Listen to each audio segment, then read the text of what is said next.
Boa noite. Boa noite, professor Vladimir Irigoyen. Vladimir, muito obrigado pela sua participação. Mas Oi? é um prazer estar aqui mais uma vez. Você sabe que eu adoro fazer uma live e bater um papinho, é uma coisa muito boa. Ai, maravilha. Para quem não sabe, o professor Vladimir, ele é mestre em linguística, ele já atua há muitas décadas, né, na educação, passando por vários e 60, vários. 50 anos.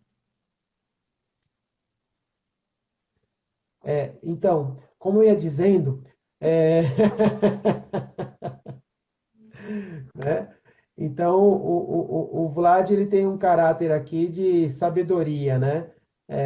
Já participa das lives conosco, de uma perspectiva em que a gente não precisa trazer muitas questões, porque ele já tem as questões e as respostas bem prontas para a gente, e é uma das pessoas que mais entusiasmou a RS Educação a existir, mais nos apoiou, né? Então, eu tenho muito orgulho de poder ter essa trilha aqui com o professor Vladimir. Muito obrigado, Vlad.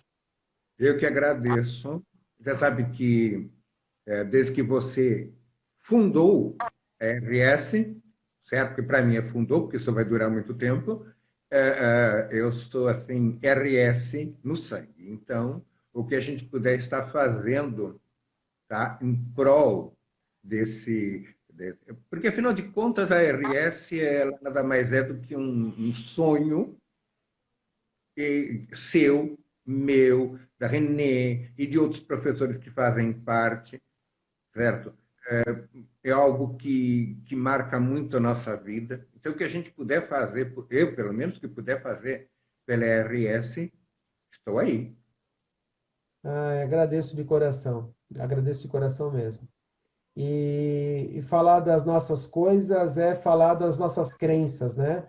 Falar, o nosso Uhum. business não separa das nossas crenças, né? De quem sabe ter aí um mundo em que as pessoas possam ter mais contato com a educação, com a cultura, com acesso a todos os meios para que possam conquistar sua cidadania, né? Sem dúvida nenhuma, né? Não tem como E separar uma coisa da outra. o nosso propósito do nosso bate-papo de hoje é falar justamente sobre língua e poder, né? Linguagem e poder, ou o poder da escrita no mundo moderno. Né? Então, a gente vai falar um pouquinho sobre isso. Ô Vlad, Você... Oi. você coloca esse título de escrita e poder. Você sabe que na minha área, que é a geografia, o poder para a gente é sinônimo de território, porque o espaço dominado é o território, né? A escrita sempre foi sinônimo de poder na sua concepção, porque você traz esse tema com uma potência que já é uma pequena angústia, né? A escrita, ela já é um signo, um símbolo de empoderamento? Olha, na verdade, se a gente pegar, você sabe que eu sou, né, trabalho com história das ideias, então eu vou buscar na história, não adianta, né? Mas se a gente for buscar no aspecto histórico, e isso eu trabalho justamente na minha dissertação de mestrado. Se você for buscar no aspecto histórico, você vai ver que realmente a escrita nem sempre ela foi, ela teve a função de poder, tá? Platão, Sócrates, Platão, tá? Não admitia de modo nenhum a escrita. Né? Na Grécia Antiga, o, vamos chamar assim, o território do poder, né? O poder, ele dizia respeito à língua falada.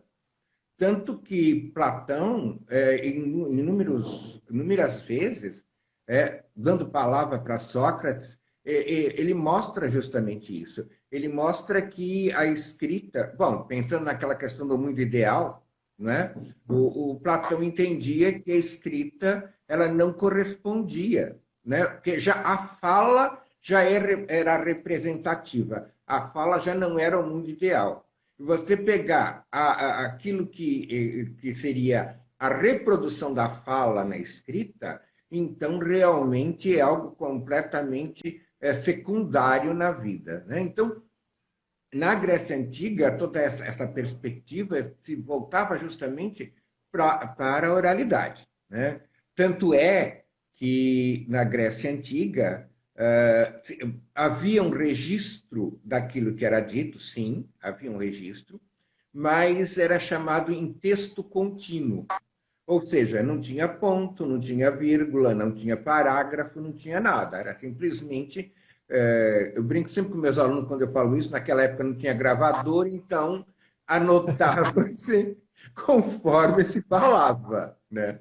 O que é interessante, porque se você parar para pensar, essa é uma escrita que dá margem, e até hoje dá, para muita questão de tradução. Tá? E o mais interessante é que os romanos, quando conquistam a Grécia, eles vão se apropriar desse mesmo tipo de escrita. Eles já escreviam latim, chegou numa época em que ele era pausado, tudo, mas no século IV, quando eles conquistam a Grécia e importam, né, esse conhecimento grego para Roma, tá? Eles começam a adotar também latim, esse mesmo tipo de escrita contínua. Então, a gente vai observar que muitos textos traduzidos do latim ficam meio complicado. Você não sabe a quem pertence o que, dado a essa questão da pontuação, né? Aliás, essa pontuação ela chega mais, por incrível que pareça, via árabes, né? Os árabes é que vão assim trabalhar com essa questão de ponto, vírgula, dois pontos. Quem vai trazer isso são os árabes, né? Para a escrita, tá? Mas quando eu falo em poder de escrita, tá? Eu tenho o Roger Chartier, até eu trouxe um livrinho dele aqui, para o pessoal ver, ó, o Roger Chartier. Esse livro é muito bom, porque ele tem uma entrevista, um diálogo com o Bourdieu, tá? Tratando justamente dessa questão da escrita. O Roger Chartier trabalha mais com leitura e minha área, né? Mas eles vão trabalhar justamente com essa questão de escrita, né? E o Chartier, um dos primeiros livros do Chartier, que eu acho espetacular, ele coloca assim, a maior revolução ou a maior invenção que vai ocasionar a maior revolução no mundo não é a roda, não é nada disso. A maior revolução do mundo vai ser a imprensa do Gutenberg, né? Então, nesse momento, você vai observar que, lógico, vai ser aliado ao papel dos chineses, etc., né? Mas, nesse momento, você vai observar, né, a importância desse texto escrito, né? A importância de você gravar isso. Certo. Vamos lembrar que, por exemplo, na Idade Média, quando eu já tenho os títulos de doutorado, né, porque na Idade Média é que surgem os títulos de doutorado nas universidades, por volta de 1200, mais ou menos, é que surgem esses títulos de doutorado, que aconteciam só na Faculdade de Medicina, Faculdade de Direito ou Faculdade de Teologia, né? Então, na Grécia Antiga, perdão, na Idade Média, né, já começa a baixa Idade Média, século XI, por aí, o que vai acontecer? A defesa de tese era oral.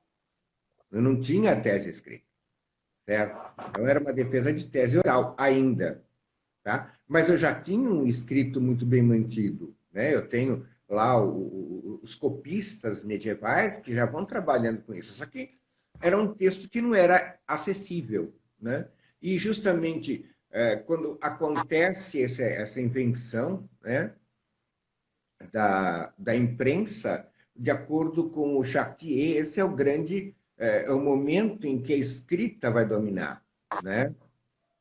É interessante você colocar esse ponto, que está me ocorrendo aqui, Vlad. Se a virtude de Gutenberg é justamente você poder reproduzir a escrita em escala, né? E obviamente que isso demanda todo um processo de educar as sociedades para que possam ler, né? Básico, elementar. e, portanto, você coloca para a gente, para comentar que a escrita, como se ela é sinônimo de poder, e se valendo do Chatier, que é a popularização ou a amplificação, distribuição dos textos nos principais momentos da humanidade. Eu acho que é isso que você Aliou. bem colocou, em detrimento de momentos ícones, como a roda, como outros momentos da humanidade. Aham. Né? É interessante você dizer isso, porque eu sinto que o momento que nós estamos vivendo, nós vivemos um momento muito específico que envolve também uma mudança de paradigma, que é o acesso a um outro tipo de, como eu poderia dizer, se não de escrita, mas de comunicação, né? Que é a amplificação da coisa digital, né? Que é o que nós estamos Aham. fazendo agora e os cursos que nós estamos fazendo, né? E aí me chama muita atenção que quando a gente fala que a questão da escrita é um rompimento de sociedade, ou melhor dizendo, a questão em específico da invenção da máquina da prensa, né? Eu fico muito curioso como estarão os livros didáticos do futuro, quando eu digo futuro 50, 100 anos, trabalhando não só a imprensa, que nós já temos isso no livro didático, como também o momento que nós vivemos, né? Que também Exato. possa ser caracterizado, sobretudo a partir dos anos 90, com a invenção da internet, com todas as mudanças comportamentais decorrentes, até chegar no hoje, né? 2020, portanto, cerca de 30, 35 anos desde esses fenômenos, vamos chamar assim, pós-Guerra Fria, que eu acho que também pode dar um parâmetro para um outro momento da sociedade também, né, Vlad? Para um outro jeito de escrita e de comunicação. Então, mas aí se a gente parar para pensar, em termos disso, nós podemos, veja, nós podemos ter, tá, a maior, eu acredito a maior divulgação possível, as maiores invenções possíveis que são acrescidas justamente dentro dessa área da internet, etc., né? Dentro dessa área digital. Porém, eu tenho que levar duas coisas importantes. Tá? Primeiro, nada substitui a linguagem. Certo? Segundo, obviamente, né, essa linguagem oral ela não é suficiente para dar uma série de contas de uma série de coisas. Então, eu preciso dessa representação oral, certo? Para que a gente possa, né, na escrita, para que você possa. Então, se você parar para pensar, nada substitui a questão da oralidade, a questão da linguagem, e nada vai substituir a escrita. Então, por mais que eu avance, tá, eu posso até ter um outro tipo de escrita, certo? Que não seja linear, que aquele filme que eu acho espetacular, a Chegada, que inclusive a gente trabalhou aí na RS com ele, tá? Que ele mostra uma escrita que não é linear, né? Que é bem em cima das ideias do Einstein, né? Então, eu posso até um outro tipo de escrita, tá? Mas o que a gente observa, eu nunca vou conseguir substituir a escrita, tá? Porque a escrita é a representação da oralidade. A minha orientadora da USP, a Irenilde, eu me lembro que ela, toda primeira aula da Irenilde, ela falava o seguinte: a linguagem é símbolo de poder. Você dominar a linguagem é você dominar o poder. E quem trabalha com linguagem, certo? Jamais não sabe o poder que tem nas mãos, porque ela é realmente todo poder. Né? Então, é interessante a gente observar essa questão, tá? Que a linguagem é sinônimo de poder. E realmente é, porque tudo bem, eu vou trabalhar com uma questão semiótica, até posso trabalhar, vou trabalhar como você com a questão dos espaços urbanos, eu até posso fazer isso. Só que toda essa visualização que eu tenho dos espaços urbanos, ele só vai ser possível, né, ser visto por outras pessoas, essa visão que você tem, se você traduzir isso em linguagem. Não é? Perfeito? Mas Então, o interessante do ponto que você coloca, se você me permite, é que se a linguagem é um ponto-chave e se a ampliação dos meios para a difusão dos textos, vou colocar dessa maneira mais simplória, está em grande parte ligada, relacionada, conectada com os meios de difusão, ora as bolas. A internet não seria hoje a versão amplificada da prensa de Gutenberg? eu acredito que ainda não. Ainda não. Eu vejo a internet hoje como um meio, certo? Um meio. Mas eu não penso em termos de ter o mesmo, vamos dizer, o mesmo choque, o mesmo que foi na história a invenção da imprensa, certo?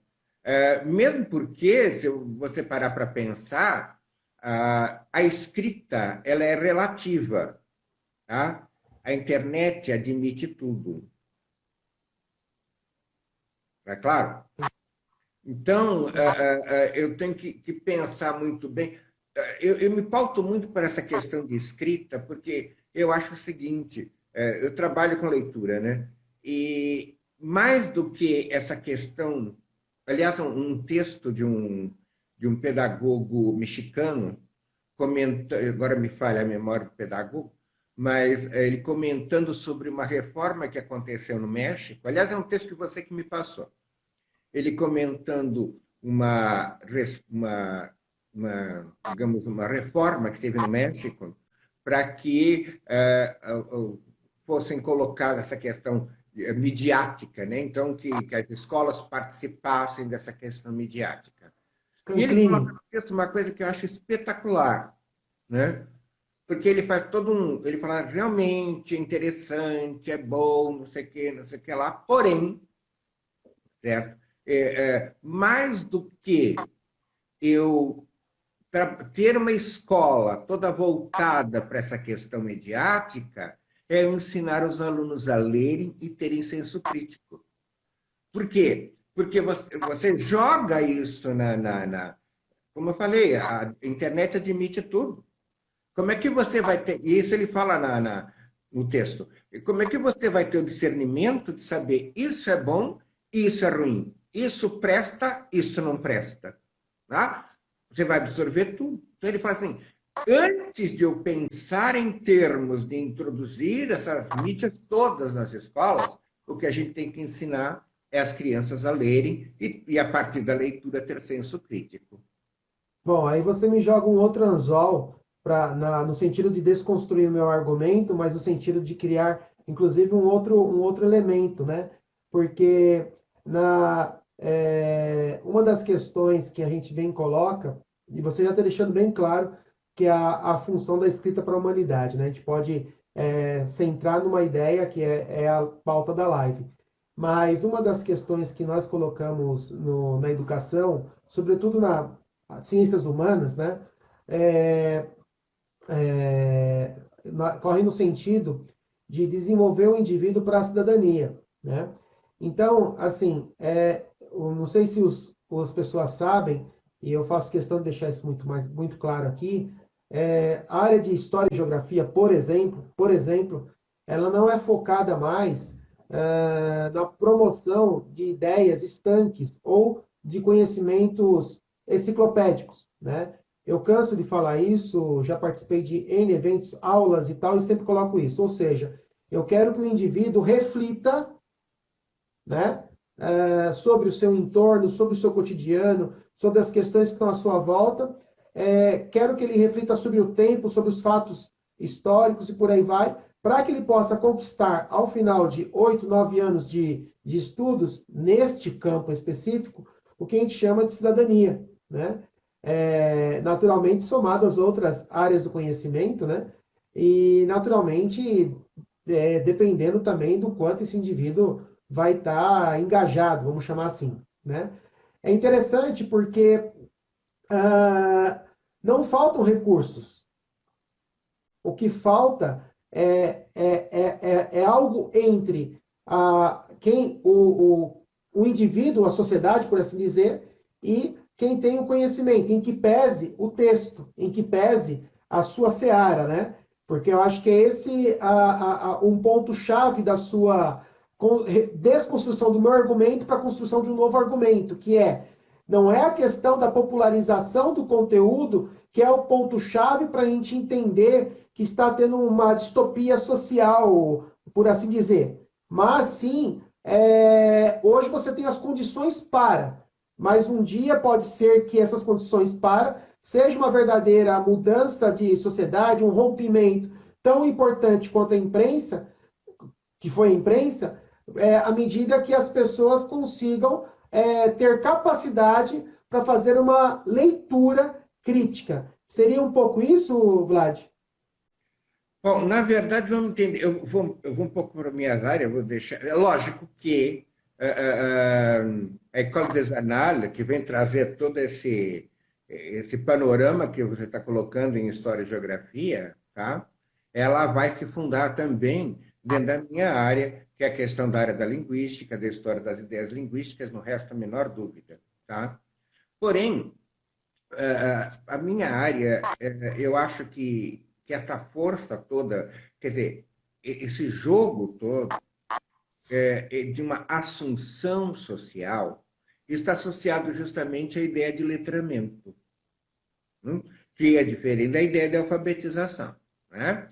Então, o letramento é que vai dar condição social para que a pessoa se sinta um ser social, político e cultural dentro do seu ambiente.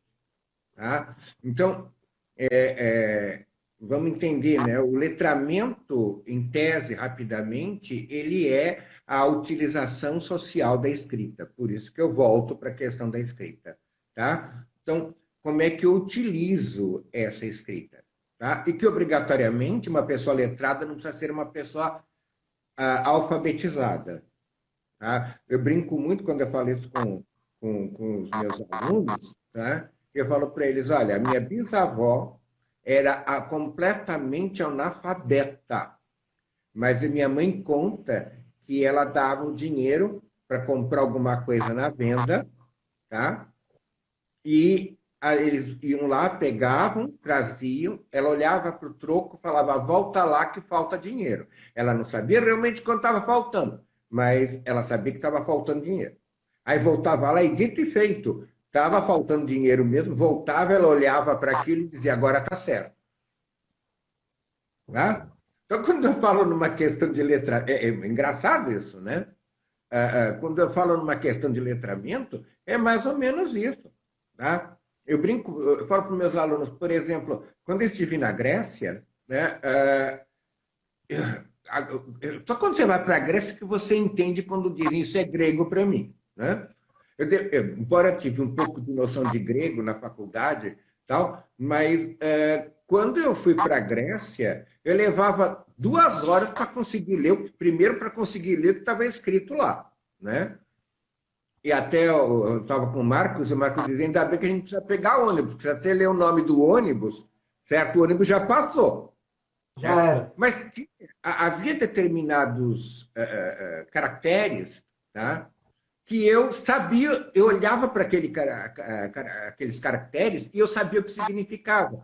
Porque, lógico, por exemplo, o nome Atenas, né? Ficou muito marcado, mas ele não ficou marcado porque eu sabia cada letra. Ele ficou marcado porque aquilo para mim era como se fosse um ideograma. Então, se eu tivesse que pegar um ônibus para Atenas, eu pegava na boa, certo? Porque eu olhava para aquilo e sabia que estava escrito Atenas. Certo? Então, a ideia do letramento vai por aí. Quer dizer, a pessoa pode não saber ler, mas ela sabe que vamos chamar isso, aquele ideograma, tá? Aquele conjunto de elementos, aquele ideograma ali, significa o ônibus que ela tem que pegar para ir para a cidade, para ela voltar para casa e assim por diante. Tá? Pode falar.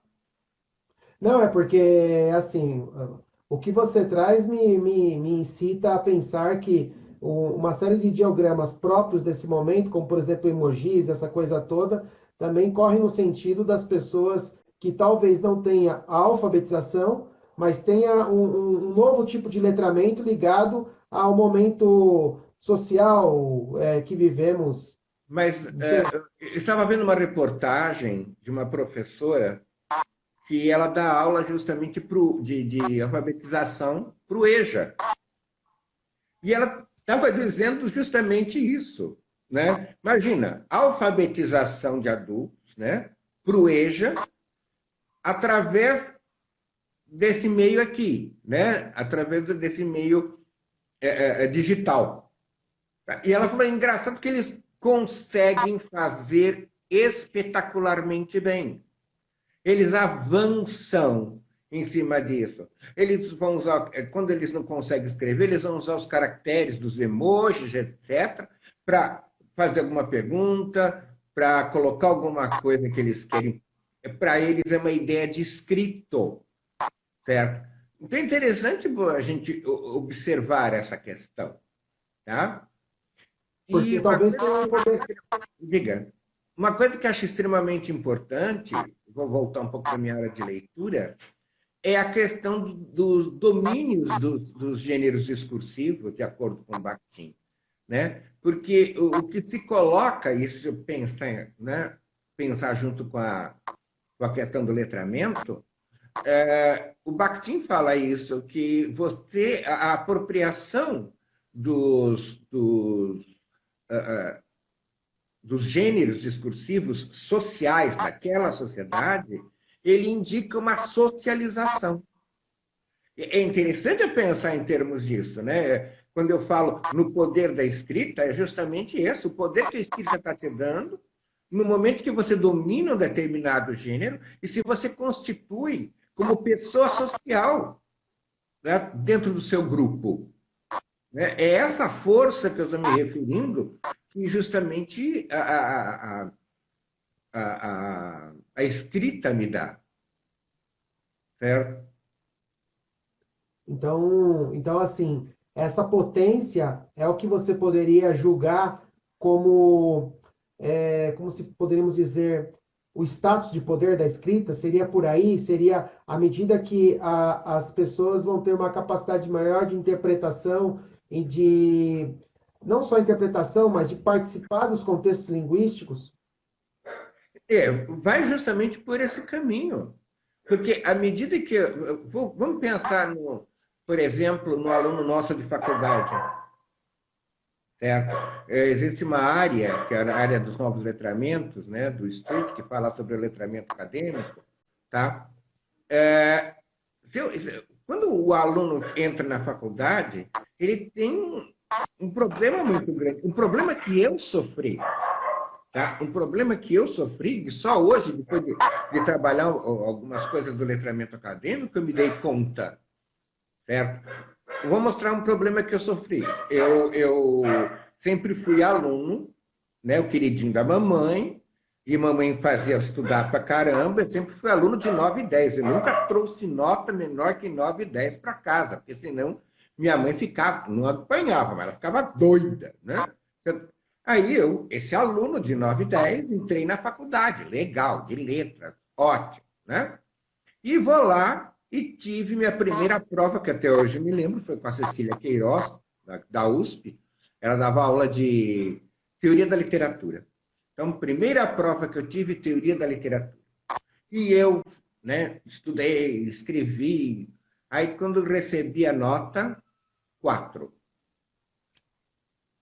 Eu olhei para aquilo e falei, gente, eu sou de 9 e 10. Como é que eu tive um 4 numa prova que eu estudei, me descabelei para estudar? Aí eu fui conversar com a Cecília. Falei, Cecília, eu vou desistir, né? Ela falou, por que você vai desistir? Eu falei, não, porque eu sempre fui aluno de 9 e 10, a primeira prova, né? Isso nos anos 70, tá? Quando nem existia a teoria do letramento. Eu falei, tirei 4 numa prova? Como é? Eu sabia tudo. Ela olhou para minha cara e falou assim, a questão no curso superior não é você saber, é como você vai dizer. Aqui os textos são diferentes daqueles textos que você está acostumado tanto ler quanto escrever até o colegial. Aqui é outro. E ela falou, não se desespere. Ela fez para mim, não se desespere. Porque assim como você teve 4, eu, na minha primeira prova, tive 2. Tá? Então, veja que a gente se apropriar, nós, enquanto professores, né? A gente se apropriar de toda essa característica textual que é utilizada, essas características que são utilizadas justamente no nível superior, tá? É algo que nos dá um status. É estatutário isso. Ela nos dá status, ela nos dá poder. Tá? Tanto nós, professores universitários, mas mesmo os alunos universitários do fundamental e do médio. Tá? Então, a aquisição desse gênero, né, que é utilizado no curso superior, ela é estatutária, ela nos dá poder. Então, conforme você vai dominando os gêneros discursivos, mais poder social você vai tendo. Certo? Objetivo desse jeito. Hã? Objetivo assim. Exato. É simples assim, você não tem que pensar muito. Certo? Aliás, meus alunos sempre falaram que eu vou direto ao ponto. Eles falaram assim, não é tão bom que você vai direto ao ponto. Mas se você pensar isso, agora, é lógico que isso envolve uma série de outras coisas. Tá? Uma das coisas que a gente, enquanto professor do nível superior, tem que entender é que a gente sempre culpa o fundamental e o médio. Certo? Então, o aluno veio com déficit. Certo? Bom, ele até pode ter vindo com déficit, mas você tem que convir que é um gênero, na faculdade eu tenho um gênero discursivo que nunca aluno nenhum viu. Né? Não tem nenhum professor que vai trabalhar os textos que vão ser lidos. Tá certo que eles vêm com um pequeno déficit, porque eu me recordo que eu trabalhava da seguinte maneira. Eu dava um texto, e como eu sabia que era o primeiro texto, eu costumava pegar pelos constituintes do texto. Então, a primeira pergunta que eu lembro, o que eu fazia é o que o autor, né, sobre o que o texto está falando. E a segunda, qual o objetivo, onde ele quer chegar? Normalmente, nenhum dos alunos sabia responder. E eu estava discutindo justamente isso com a Eliane Feitosa, que eu falei, Eliane, eu não estava pedindo nada mais, né? Eu não estava pedindo para alguma coisa ligada ao texto universitário, ligada aos textos que eu utilizo na faculdade. Eu estava simplesmente trabalhando algo que qualquer texto, né, teria que me trazer. Né? E ela falou assim, bom, mas precisa ver como é que isso foi ensinado. Como é que essa perspectiva de leitura foi ensinada pelos professores do fundamental e do médio. Então, de repente, não é culpa do aluno. Certo? Pode muito bem estar ligado E, de fato, se você parar para pensar, nós que estamos no curso superior, a Cissa, que está aqui me ouvindo, mas nós que estamos no curso superior, para nós esses textos são normais. Mas se você parar para... Tanto a leitura quanto a escrita, aquilo, a gente lê e escreve esse tipo de textos, talvez não porque a gente gosta, porque é o nosso trabalho, a gente é obrigado a escrever. Certo? A gente tem que dar conta de publicações, etc, etc, etc. Agora, vamos pensar naquele nosso aluno que sai da faculdade e vai ensinar isso. Se você parar para pensar, ele não vai voltar, ele não é incentivado a voltar a esses tipos de textos. ele não é incentivado a voltar a esse tipo de escrita, e muito mais, tá? O nosso egresso da faculdade, que vai dar aula, ele vai estar preocupado com a leitura daquele textinho que tem que se dar aula, e escrita, ele não tem mais preocupação nenhuma. A única preocupação dele é de corrigir a escrita do aluno. Mas o que ele escreve, eu me pergunto, ele escreve? Certo? Então, eu acho assim que e o importante que a gente tem que pensar é que você tem que ensinar justamente voltado para isso. Você tem que ensinar para esses domínios desses textos, porque só assim o cidadão vai se constituir como cidadão. Você vai ter que se voltar a que os nossos alunos, seja em qualquer esfera, certo? Eles dominem os gêneros discursivos. Só assim eu vou ter um cidadão, certo? Vai se constituir enquanto cidadão, e só assim eu vou desenvolver nesse aluno o senso crítico. Que é uma coisa que a gente trabalha muito na faculdade. Eu falava isso para os meus alunos. Falava, gente, o impressionante é que a gente tem que, na faculdade, desenvolver o senso crítico que teria que ser desenvolvido ou começar a se desenvolver antes. Certo? Porque quando eu falo nesse poder que existe na escrita, eu estou falando justamente disso. Eu estou falando da constituição do cidadão enquanto cidadão, ao mesmo tempo em que ele é um cidadão crítico. Ele sabe, certo? Os mecanismos que existem para você que você vai utilizar nos vários tipos de discurso, quais os mecanismos, como é que existe esse processo de convencimento. Tem Guedori diz que qualquer coisa tem esse processo, né? Qualquer ato de fala é um processo de convencimento. Né? Então, eu fico assim, eu ponho justamente essa questão, né? Como você trabalhar com tudo isso? Como você, quer uma reflexão que tem feito faz muito tempo, justamente por essa questão. Quer dizer, como os meus alunos, seja de qualquer grau, essa capacidade, esse poder, transformar essa pessoa num ser social e político. Né? É interessante que esse ponto que você coloca, inclusive para quem está assistindo a gente, o Vlad vai estar conosco, está sempre com cursos aqui conosco, está sempre no nosso calendário, e ele vai estar conosco justamente trabalhando modelos teóricos de leitura e os parâmetros curriculares nacionais, né? É um curso que está aqui na descrição, né? Que vocês vão poder, quem tiver interesse, participar de um mini curso que vai ser dado sobre isso, né? Um workshop. Exato, um workshop. Portanto, vai ter interação, né? Vai ter uma premissa maior de interação. É curioso você colocar esse ponto, se me permite, até porque eu acho que parte da nossa pauta já ficando bem evidente, né? Da importância da consolidação do poder à medida que se apropria da escrita, por assim dizer, né?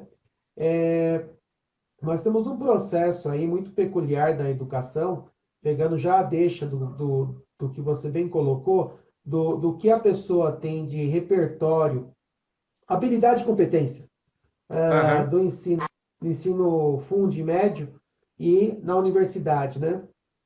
E nós, enquanto nação, enquanto a organização da nação, temos um documento que norteia parte disso, chamado Constituição Federal Cidadã de 1988, que é um documento muito jovem, né? Jovem no sentido de você pensar um processo de redemocratização, né? E nesse sentido, Vlad, creio que não só a minha área, que eu uso apenas como elemento para ter o diálogo, nós temos aí de 88 até os anos 90, para que se criem os instrumentos, para se criem as estruturas estatais, para que o conhecimento chegue na sociedade, em que pese o conhecimento chegar a partir da educação, por assim dizer. E a educação tem vários níveis, né? Eu tenho a educação infantil, eu tenho a educação fundamental, eu tenho o ensino médio, eu tenho o ensino superior, eu tenho o ensino de jovens e adultos, eu tenho a educação especial, ou seja, eu tenho um repertório vastíssimo. E eu tenho um país de 200 milhões de habitantes, né? 212, sendo que até essa perspectiva mais crítica, gente, quando a gente fala crítica, muitas pessoas confundem a crítica como uma perspectiva meramente partidária. Ela é uma perspectiva política, mas não necessariamente partidária. É uma perspectiva, até mesmo poderia dizer, de razão científica, de você buscar a validação das coisas a partir da oposição das ideias, né? É a filosofia, é a ciência mãe de todas as áreas disciplinares, que é o quê? Você fazer a discussão para uma ideia, né? Partir do falso verdadeiro para você buscar algo, né?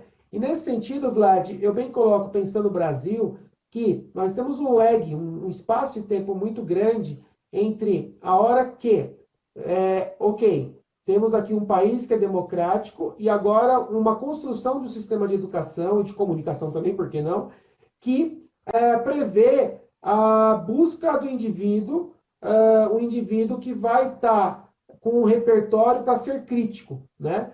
E você vai ter que, portanto, leva um tempo para chegar a esses documentos, para serem criados nas estruturas do Estado, município e tudo mais. Vamos colocar aí 10, 20 anos, que basicamente isso, até o final dos anos 90. Para quê? Para que mais ou menos nos anos 2000, mais ou menos, a gente comece a ter um repertório na academia para, em paralelo a isso, é claro, começar a formar docentes que vão, por sua vez, formar indivíduos com base numa perspectiva dessa maneira que a gente bem coloca, né? Uma filosofia, ou por assim dizer, uma crítica, né? Pensar, aprender a pensar, por assim dizer.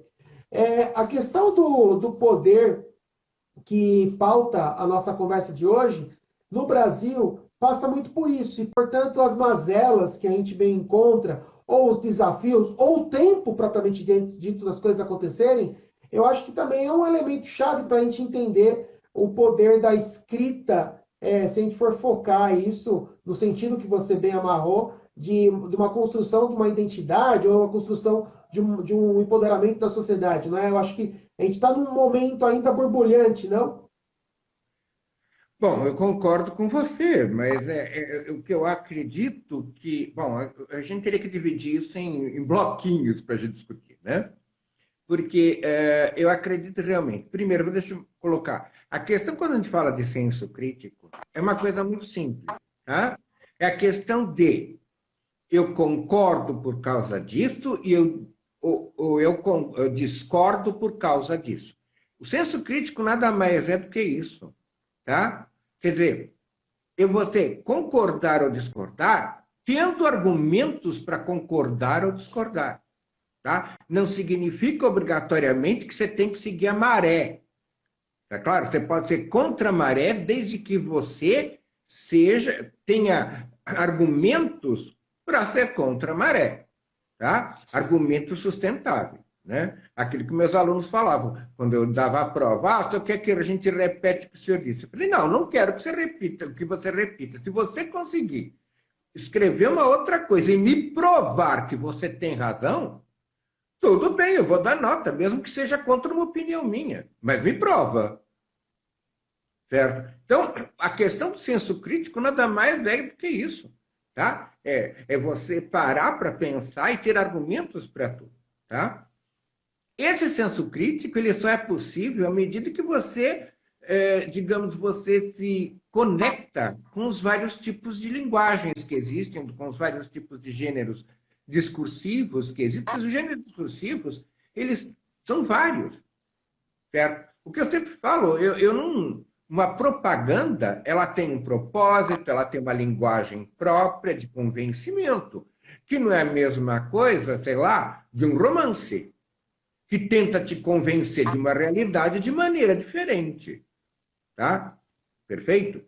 Então, é preciso que você domine tudo isso para você ser um cidadão crítico. Você sabe, para você saber para em que caminho você ir.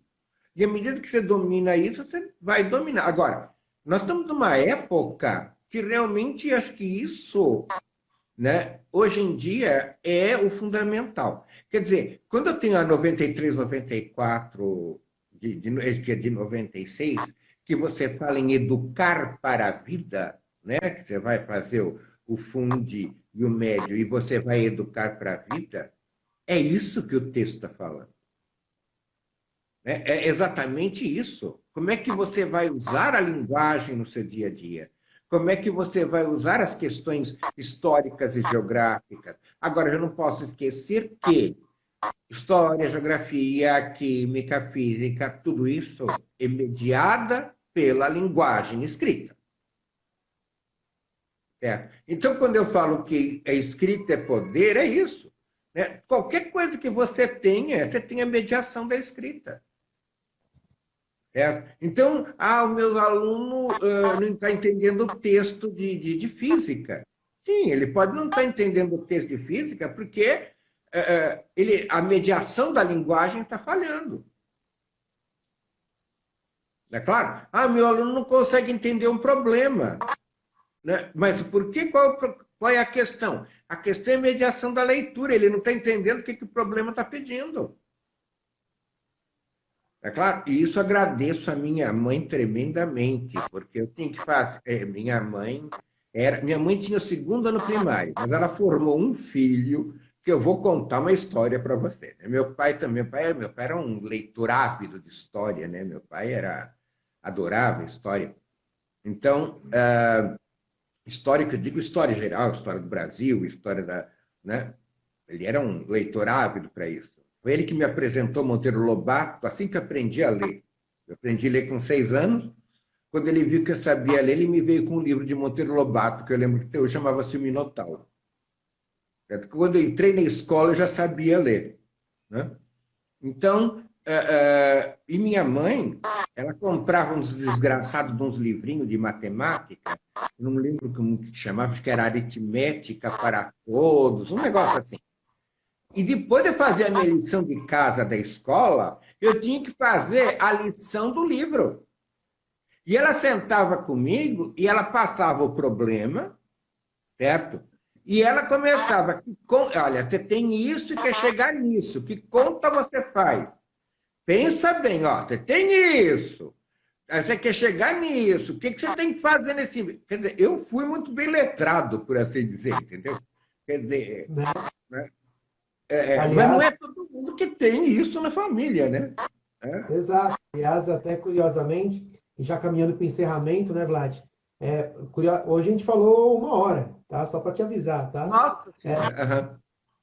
No período pandêmico, é curioso muitas vezes a gente ter que lembrar, e não ser algo tão cultural quanto já foi um dia, que a educação ela é obrigação da família com o apoio da escola, né? Exatamente. É muito doido isso, né? E você fazendo essa discussão bem objetiva, bem clara sobre o poder, né? A escrita, o poder por essa traz no seu repertório uma série de elementos, até podemos dizer culturais, que dão um parâmetro de como está a nossa sociedade, né? Quando eu tenho que avisar que é sinal que alguma coisa talvez não esteja tão bem, correto? Exato. Certo? Eu acho que a junção, tá? Hoje em dia, tá? Principalmente em tempos de pandemia, esse auxílio da família. É tudo que eu falo. Minha mãe tinha segundo ano primário. Ela era ótima em fazer conta, ela era ótima em matemática, mas ela tinha segundo ano primário.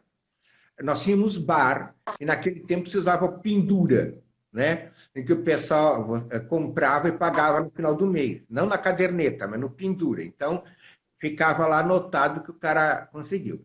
Então, você tinha lá uma conta de 30, né? 30 elementos. Ela fazia aquela conta de cabeça. Ela fazia a conta de 30 fatores, todos de cabeça.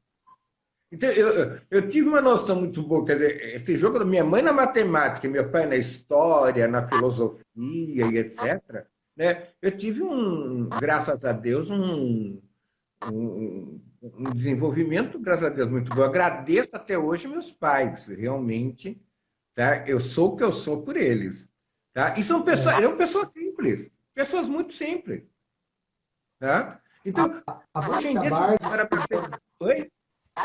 a Márcia Bard está lembrando aqui que hoje a dona Leda podia te ajudar muito na sua casa, inclusive.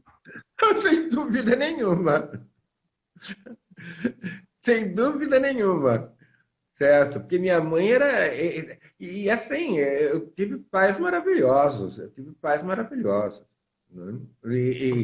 Como eu falei, e eram gente simples. Então, quando você fala hoje que a educação se divide com a família, certo? Também é nisso, né? Eu não preciso obrigatoriamente ter uma separação aí. A família pode auxiliar como a minha família me auxiliou, certo? Sim, E aquilo que eu falo, minha mãe tinha o segundo ano, meu pai tinha o terceiro. Não chegou nem a se formar no primário. realmente. Então assim, um dos recados bem colocados aí é a questão do poder da escrita está condicionado ao quanto a gente consegue ter acesso a todo o sistema de escrita, por assim dizer, e o quanto isso pode ser, em grande parte, apoiado pela família propriamente dita, que eu acho que tem o seu relato, vai muito nesse sentido, e a desconstrução de um argumento e criação de um novo é que realmente a prensa, né, a criação da imprensa, sim, muda a sociedade, mas todas as tecnologias disponíveis hoje só podem colaborar para ter uma mudança tão importante quanto foi quando foi a questão da imprensa, quando tivermos leitores, né, ou pessoas formadas para serem bons leitores do que se coloca, né? Então, Exatamente. eu quero o Vlad fazer as considerações finais, porque nós temos uma questão técnica, que o Instagram fecha a gente mesmo em 2 minutos. Olha, gente, eu sei que em 2 minutos eu não tenho muito tempo para falar, porém, eu quero agradecer a todos vocês pela paciência de nos ouvir aqui, debatendo essa questão. E foi um prazer em ter vocês aqui, o pessoal que entrou, e eu espero que, se isso não foi algo, né, a ideia não é algo em que você vai responder as questões. Essas ideias todas que a gente está colocando aqui são ideias para que vocês façam uma reflexão, para que vocês. E isso é extremamente importante. Tá? Essa reflexão é que vai fazer com que a gente tome determinadas atitudes que são necessárias para nós e para a sociedade. Obrigado pelo convite, Sérgio, adorei, foi muito bom. Tá? Muito Obrigado, obrigado. Pérola. Pérola disse que foi ótimo, obrigado. Tá? Obrigado. Quero agradecer a participação de todas e todos, agradecer muitíssimo o Vlad, não só pela live, mas por todo o apoio dele. E dizer um grande tchau para vocês, porque o Instagram já vai nos derrubar. Tchau, gente!